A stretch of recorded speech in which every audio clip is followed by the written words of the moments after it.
Good morning, everybody. Today is the 4th of October on Tuesday morning. My name is the Sober Boys Wale Fatsi, together with Shakes Manqoba Ngwenya, the man with the educated left foot. You know, the left footers, they're always good, always good. They always play well. So, unfortunately, some of us, we're right footers. Very few right footers are good. Shakes, good morning. How are you doing? Good morning, Professor. Thank you for having me on the show. What a game on Saturday and Sunday. But Saturday, on top of that, was the crowd, you know? When they said it's sold out, I just thought that it's another game whereby they will say it's sold out. But when you watch the game, you see patches there and there. Those people who are buying in bulk with the hope of selling at the stadium. I thought it's gonna be like that, and then I was watching that one very closely, and guess what? It was packed to the rafters, and then it made football exciting. And the players, I think that is why they were so good on Saturday. And like you said, Shakes, if you know that you are playing in a capacity crowd, you become motivated yourself. What a game! What a game! Shakes, let's look at that game. Tell me what are the points that you notice. What's your take from your point of view? Yeah, Professor. Indeed, it was a big game, and leading up to the game, I said on the show that Orlando Pirates are on the resurgent. Orlando Pirates are doing very well, so when they have a home game against Sundowns, they will come in with the confidence, So it was the confidence of the players, the confidence also of the supporters, even before the game. That's why you see that it was a full capacity crowd because the Pirate supporters also went in numbers to go watch their team. They believed that they will do well, and indeed, what a game it was! Beautiful game of football, had everything except for goals, but definitely not a boring game. Normally when we talk about a 0-0 draw, we talk about a boring game, but it had all the elements, of a beautiful game. The skill factor, we saw it there, and we saw Kemet Erasmus also making his debut, coming back for Pirates, showing his prowess as a striker, and getting the best out of Williams at one stage, So it was a game filled with a lot of energy, a lot of skill factor, Just that final product of a goal was missing, but had everything, and the people really enjoyed the game. You can say it again. Pirates coach has done well. He did well. Remember, people have been calling him a plumber, all kind of stories. All right. And then he proved that he is not what people are thinking. And then, Pirates is a different team altogether. I think this guy knows what he's doing. He needs to be given a chance. You have mentioned Kimit Erasmus. Not only that, you have also mentioned Rowan Williams, who was exceptional at the goal. Then you ask yourself, if Rowan Williams is playing like this, Sundowns still have Onyango there. They still have the other goalkeeper. What's the name again? Kennedy Mwene. Kennedy. So I'm sure wherever they are worried that, hey, this guy, he's really on top form. And that was brave of Manqoba and Rulani, the entire technical staff, to start him. And then because once a player comes, a new player, remember he wanted to play, okay? But he knew that I'm going to Mamelodi Sundowns, competition is stiff. But now they give him play, he's playing, and then you can see that he looks very, very solid. And Kemet Erasmus, he was not looking like a player who has not been played. Instead, he was looking good. He was looking sharp. He was a danger for Pirates, you know, to a point whereby one could have even think that they should have started with him, you know, or given him more minutes. I think it could have done damage to Mamelodi Sundowns. And then the other thing that I noticed,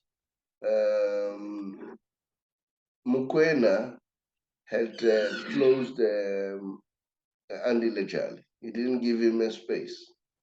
And then that's when Sundowns started to struggle. Once Jali struggled, and then they, you know, Ngwenya was always there, you know, and then they close him, they close Jali, then Jali was out. The same with Shaulile. Shaulile was bottled up. So their Sundowns should be given a big up. I mean, Pirates, you know. Let me give you the stats, because the stats can show how things went. And this is for the first time in many years, Sundowns failed to have a shot on target. All right. And goal attempt they had about 5 when Pirates had about 7. And Pirates shot on target at about 3.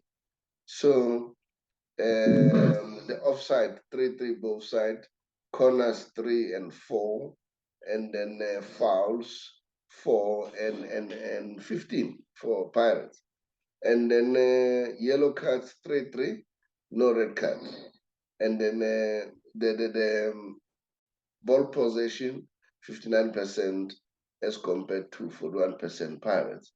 But remember, ball possession doesn't win the game. So what's your take about these numbers?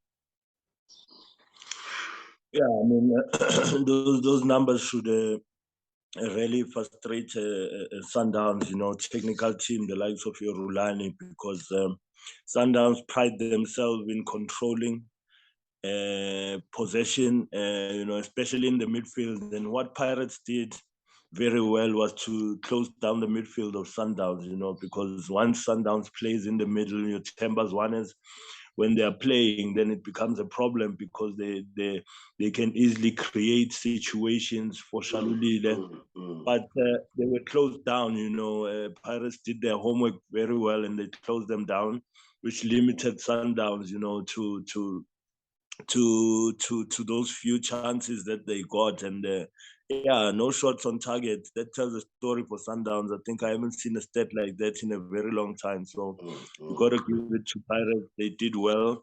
They took the game to Sundowns, playing at home, you know.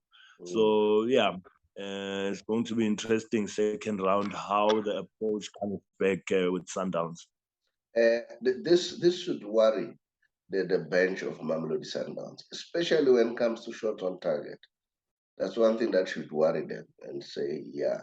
I don't know, how was your take of Zungu? Zungu, I thought he showed maturity. When he came in, you know, Andile was having a tough time with that young boy. And when Zungu came in, he sort of stabilized that young man, you know, and showed him who's boss. You know, you could see the experience coming out from a player like Zungu. So I was happy with his inclusion in the team in the second half, and I think he'll only get better.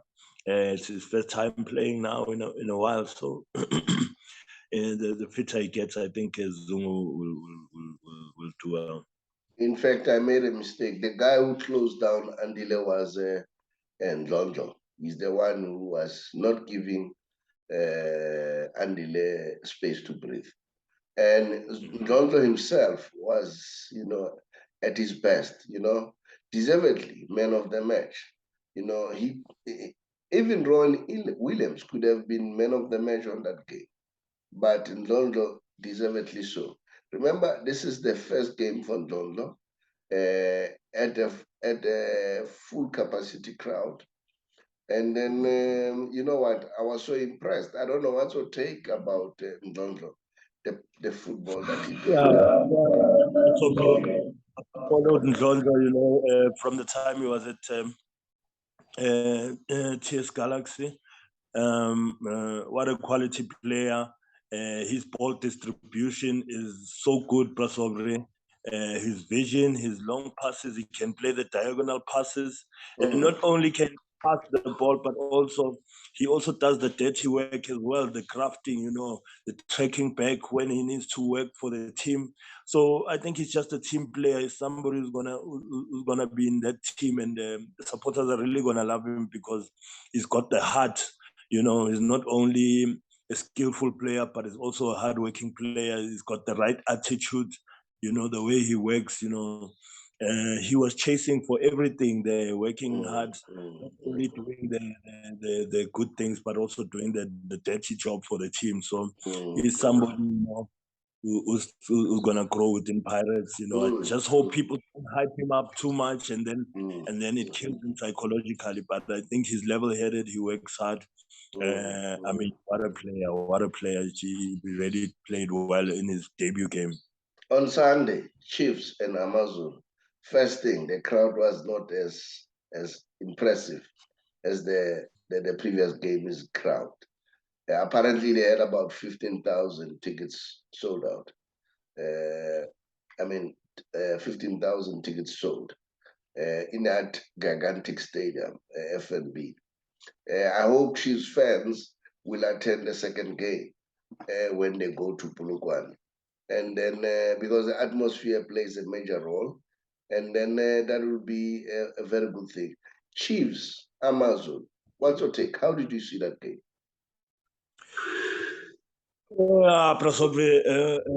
Chiefs AmaZulu game. I expected more from Kaizer Chiefs. I don't know what's happening.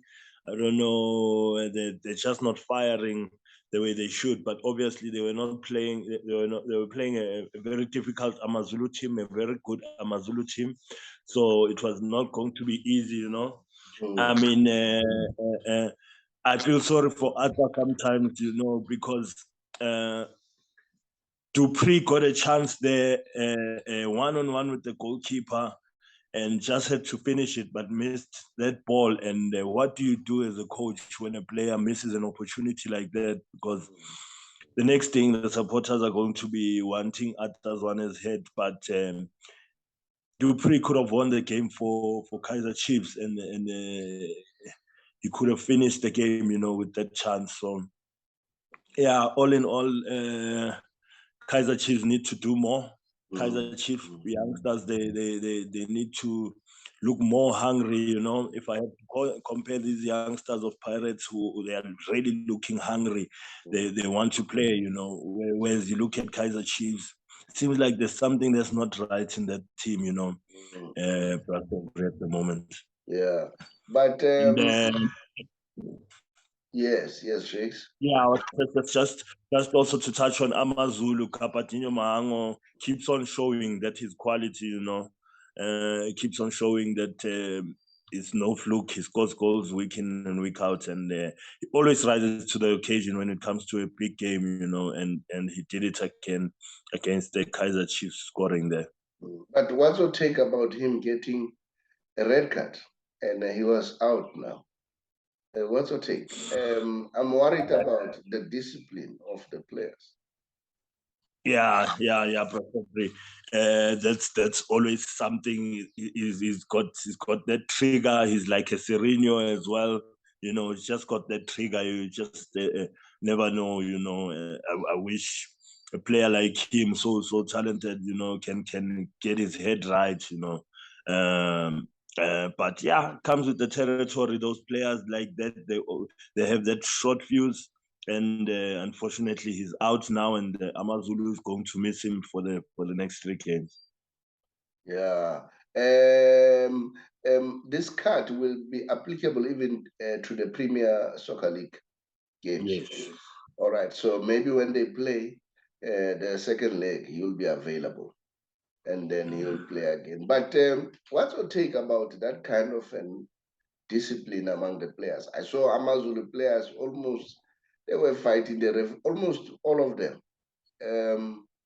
What's your take about that? Yeah, possibly. Football is a game of emotions. So As players, I mean, you are professionals. You must at all times try and keep your emotions right when you're on the field. You know, unfortunately, there are some players when it's heated up, you just can't bring that person down. You know, but it's important all the time because you know that the referee won't change his mind. I mean, once the referee makes a decision, he won't change his mind. The referee decision is final, you know. So I think players should just learn, man, to accept the referee decision and move on. But yeah, we saw AmaZulu players all over the referee there, and it's not good. It's not good for the club. Not only players, even technical staff. I was a little bit worried because if technical staff also come to the party and behave that way, it's like this behavior has been condoned. So I get worried, you know. And then remember they say football is a gentleman's game. So, you know, we want them to keep that level because can you imagine if they continue to do that like that? And then what if the supporters now invade the pitch and the referee end up being injured? I think they need to think about that. So me, if I was AmaZulu boss, I would find the players and everybody monetarily to say you must be cool at all times, you know. And then, but while at the game of Kaizer Chiefs, when I saw Ngosi Ngwenya coming in, I saw that the young man has matured. The young man is doing well, and then you know, if I was somebody who was close to him, whether his parent or whoever, manager and so on, I would encourage him to watch the games of the legends Mdogis because they have a similar approach in football. They are slow, but they have a vision. Although Mdogis was a little bit higher, because remember, Mdogis matured at the age of 15 or so, 16. And not only that, Mdogis was a dribbler, and I'm sure the young man can be at that level, although he might not be at Dogis's level, but he may play that kind of football. If I was somebody close to him, I would make him watch Dogis's game and let him try to practice. And then I don't know, that's my opinion. Yeah, Prasobre, I agree. You know, he's a quality player. He's a youngster. He's a quality player. Big shoes, Dr. Kumalo. You know, to put in the same sentence. But yeah, I mean, you can watch and try and get what he can from a player like him playing for a big team like Kaizer Chiefs. You know, because he is a very talented youngster. So if he keeps his level head and just continues to work hard on his game,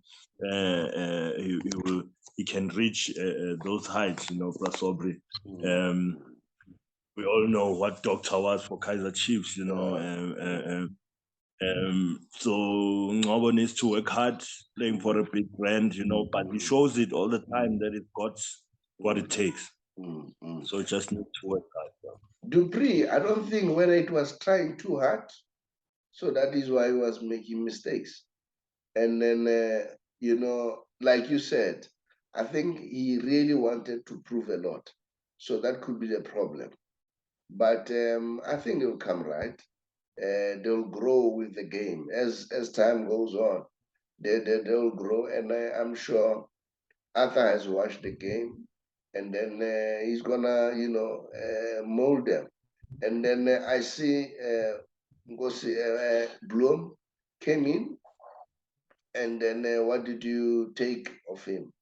Remember, he had all these issues that he wants to leave and all that. What was your take of him? I thought it didn't go too badly, Prasobe, when he came in. I thought he handled the game well. I think he's one for the future. Njabulo Blom, I think he's a quality player, you know. But just touching also on Dupree, you know, I'm not worried too much about Dupree missing chances, you know, because it shows you that he's always in the box, he's always in the kitchen, he's always making those runs that get him in those positions where he can score goals. So that's a good thing. That's a positive, Brasobi, even though he misses a chance. But in order for you to miss those kinds of chances, you have to position yourself the way Dupree does. So he'll continue to get the chances, and once he scores and scores regularly, then the confidence will come back. By the way, Chiefs is playing tomorrow, and then who are they playing tomorrow? It's the Soweto Derby, probably the Morocco Swallows. The old Soweto Derby. The old Soweto Derby. Okay, they are playing Morocco Swallows, and then we'll watch the space very closely. And then Pirates are playing Kukuna today. And then, we'll see what's going to happen. But if they can keep that momentum, Pirates, they have a long way to go. And then, Shege, let me share with you the Champions League starting tonight. These are the games coming of the Champions League. And Bayern Munich, they are playing Pilsen. And then, as you can see there, I see the big one there is Inter versus Barcelona. What's your take about that? Yeah, very interesting game, Prasovri. Inter Milan will not be an easy game for Barcelona at home in Italy. It's going to be a very, very, very tough game, you know. But Barcelona are also on the high, you know. They've got such this impressive player. I really like him, Lewandowski. I really think his quality, like on another level. You know, even the goal he scored in the weekend, it just shows you how much quality he has. That was not a chance or even a half chance. He just made it happen, and what a goal he scored! And he can score at any time. But Inter Milan is a formidable team. Going to be a very big game, that one, Inter Milan versus Barcelona. And also another one I'm looking forward to is Ajax and Napoli. Ajax and Napoli is also going to be... that's another good one. Yeah, that's another big game. You'll see a lot of football, open football, flowing football. You know, Ajax is always attacking. Napoli is also the same. You know, so I'm just looking forward to an exciting game. Then on Wednesday, not necessarily tough games, because I can see Man City is playing FC Copenhagen, which I think it's a walkover. And then you have PSG playing Benfica. And then, I don't know. We watch the space. Real Madrid is playing Shakhtar Donetsk. And then, so it's not the only game that seems to be interesting. It's Chelsea and AC Milan. What's your take? Yeah, Chelsea and AC Milan, Prasobri. Also, Benfica and PSG. You must be careful of Benfica, Prasobri. They're a good team. It's not going to be easy for PSG also in that game. But I think the pick there on Wednesday is definitely Chelsea and AC Milan. Chelsea, you just don't know where they are. They are blowing hot and cold, Prasobri. AC Milan have been doing well in Italy. So I think Chelsea must be careful. The AC Milan is a very good team. They can disappoint. They can surprise them on the day. Yeah, I think AC Milan, they want to rebuild and come back and show that they're one of the best teams in Europe. I remember AC Milan at some point was one of the big teams. I don't know what happened to the teams in what was this in Italy. They've just seems to have lost that momentum. We don't see much anymore.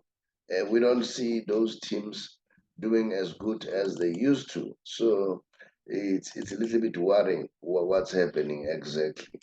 I don't know. What's your take? What's your take about what is happening there?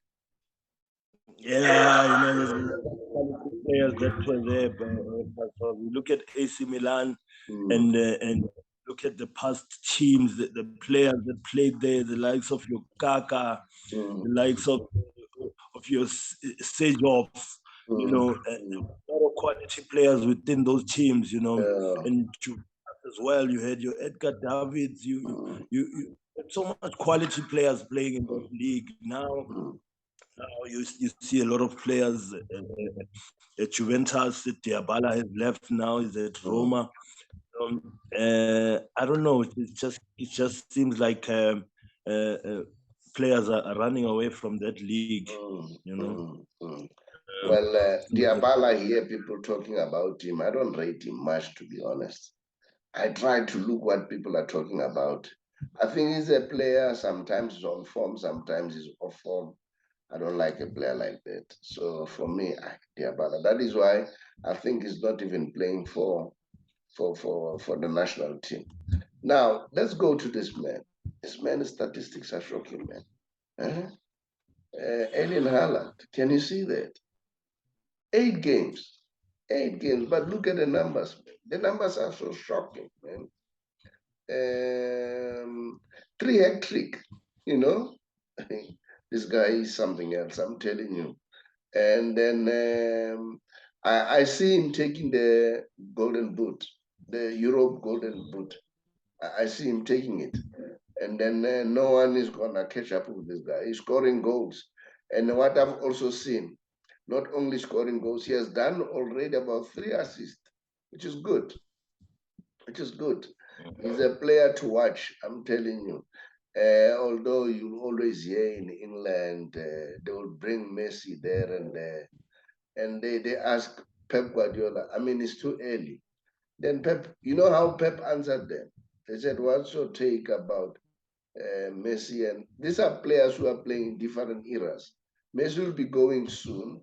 And then I think it's time for the young man to be in the limelight. So Guardiola responded by saying, you know, the difference between the two, Erling Haaland has got players, a lot of players, teammate who can help him to be what he is. Messi, he does it himself. So he said that's the difference. So which tells you that Pep Guardiola does not mince his word. He still believes Messi is the best. You know, and somebody, I don't know, it was you, Shakes, who said Erling Haaland is always in the kitchen. So that is why the numbers look crazy. Messi's all over the ground, all over the field. So that is why maybe you can't see the numbers. I don't know what's your take. Yeah, Prasobre, I think you can't compare the two because the one is a goal scorer, is a goal scoring machine, and then the other one doesn't need to score to show that he's a good player, even when he doesn't score and he assists, you know, because it's not all about goals. Messi is not all about goals, you know. This guy is a goal scoring machine, and City he's going to break all sorts of records at City because he's got De Bruyne, who I don't know has assisted him so many times this season already, you know, and he's going to score goals plus over. It's scary the amount of goals this guy's going to score because of that pattern that Man City is playing, you know.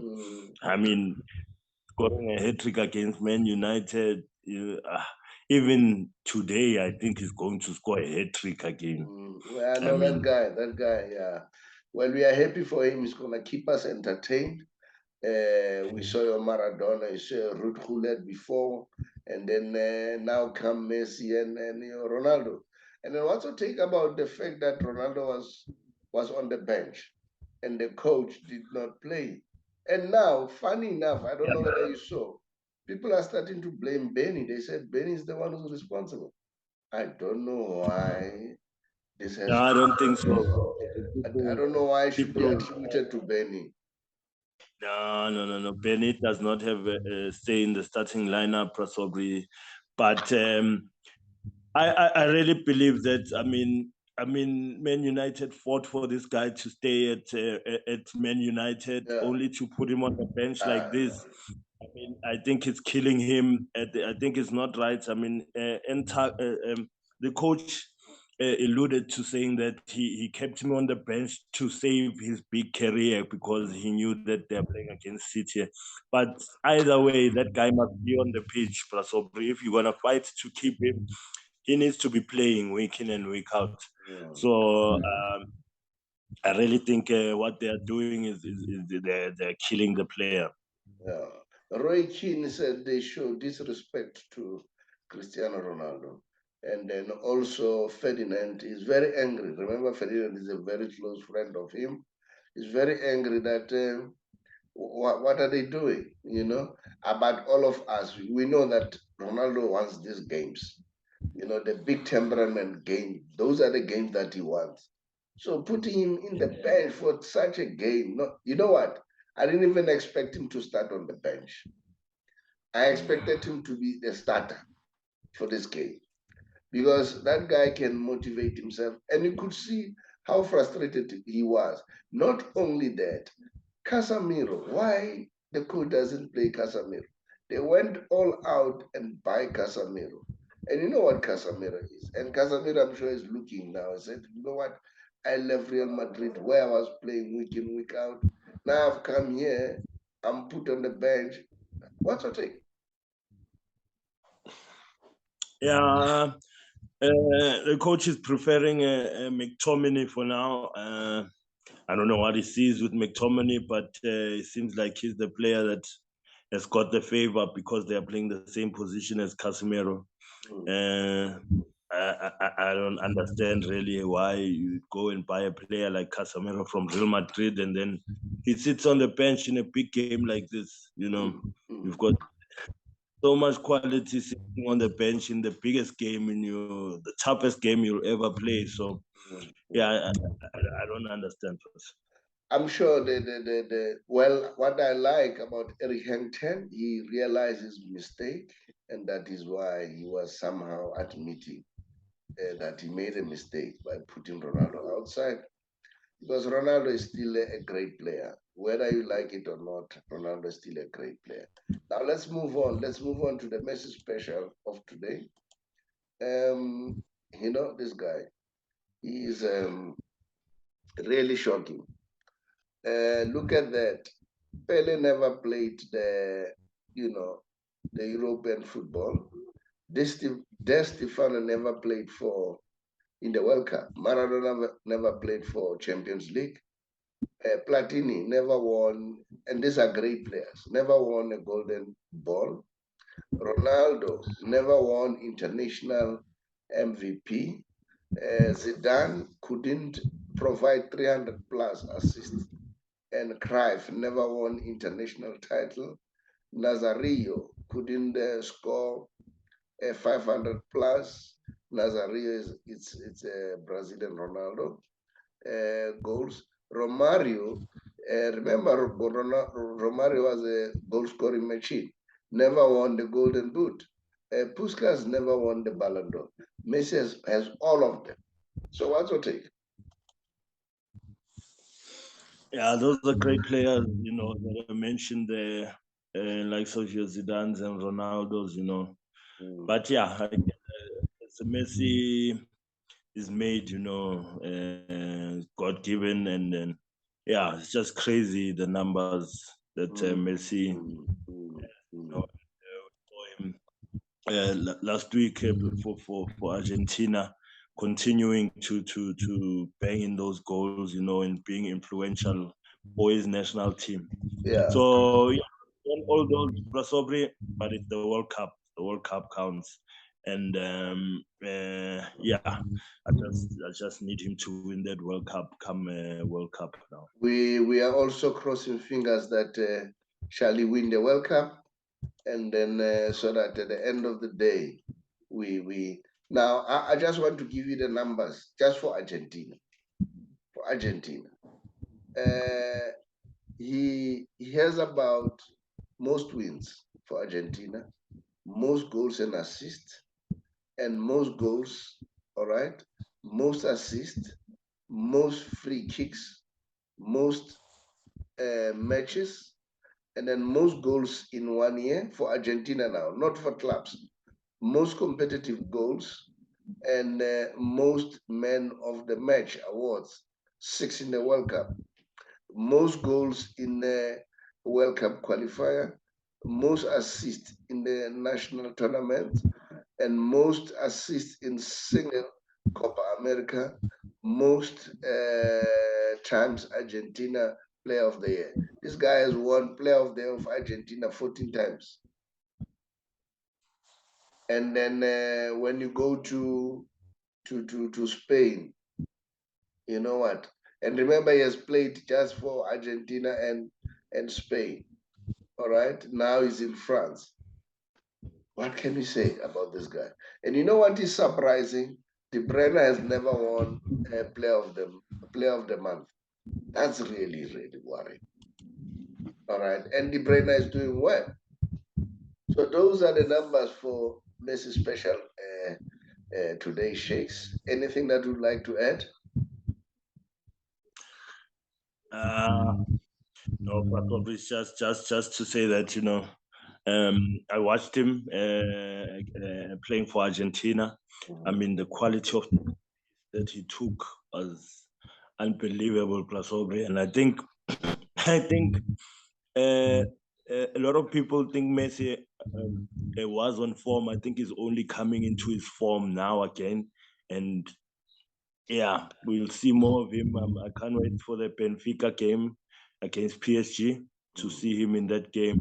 He seems to have that now again coming, and you know the lift it up from 50 to 100 quick. So yeah, I know he can give more. I know he can give more. Now, for me, he has always been on form. Even the first season with PSG, they were not passing him, and they're still not passing him even today. So if they can improve on that one, you know, there is a player there, an Argentinian who said, you know what, if you want this guy to play, when he gives you the ball, bring it back to him. Play that way, then you'll see him. I'm telling you. And he can adjust. He can adjust. If you watch at Messi, he's a good learner. You see the combination of number of players in him. You see Thierry Henry there. You see Zlatan Ibrahimovic there. You see David Villa there. You see Xavi there. You see Iniesta. You know, he has combined all these players into him. That's how good this guy is. Shakes, thank you very much for the show. And then we ask people to continue to subscribe and comment, and then may the best team win tonight. And then we'll also watch what's going to happen over the weekend. Msheke? Thank you, Professor. Looking forward to. Sorry. Yeah, if you can beat them for one, Msheke. Yeah, thanks for having me on the show, Plus Aubrey, and yeah, looking forward to all the Champions League action and the PSL action tonight. Going to be interesting to see whether Pirates can continue with their form against Kukune and win the game, you know, and also looking forward to the Barcelona game and tonight with the Inter Milan. It's going to be a beautiful night of football. Don't forget Carling Cup, Pirates and Chiefs. Carling Cup. And then Mamelodi Sundowns and AmaZulu. It's going to be exciting. And big up to the fans. And then I wish they continue to go in numbers. And then that makes our football very interesting. Thank you, Shakes. Thank you. Hello, everybody. My name is the Sobre Boys Wanafatsi from a TBR Solution. TBR Solution is a financial company that helps people to be financially savvy. I'm sure these days you are aware that prices are very up in terms of petrol, in terms of goods and services. Prices are very, very high. Now, these days, we are on a campaign to help those members of GPF or government employees, especially if you are 55 years old or above and you are contemplating to resign or go on pension in 3 months' time. Give us a call or drop us a WhatsApp, then we'll call you back so that we help you to get your money expeditiously, you know, as compared to sometimes people get their money after a long time. We will then transfer your money from GPF to Allen Gray, whom we have a relationship with. And the good news is, once the money has been transferred, you will choose how much you want to earn. If you happen to pass on your spouse will also get the same amount. Then if it happens that both of you passes on, you would have appointed or selected beneficiaries. It could either be your children or anyone else. And there's nothing like age limit that they must be 22 or below. Even if they're above 22, they'll be able to get the inheritance from you. So that's how flexible it is. And then I know that sometimes people, they worry about medical aid and all that. We also have with other partners who assist you to get a medical aid. So if you want to learn more and get more information pertaining to that, just drop us a WhatsApp. We'll therefore come back to you. I thank you.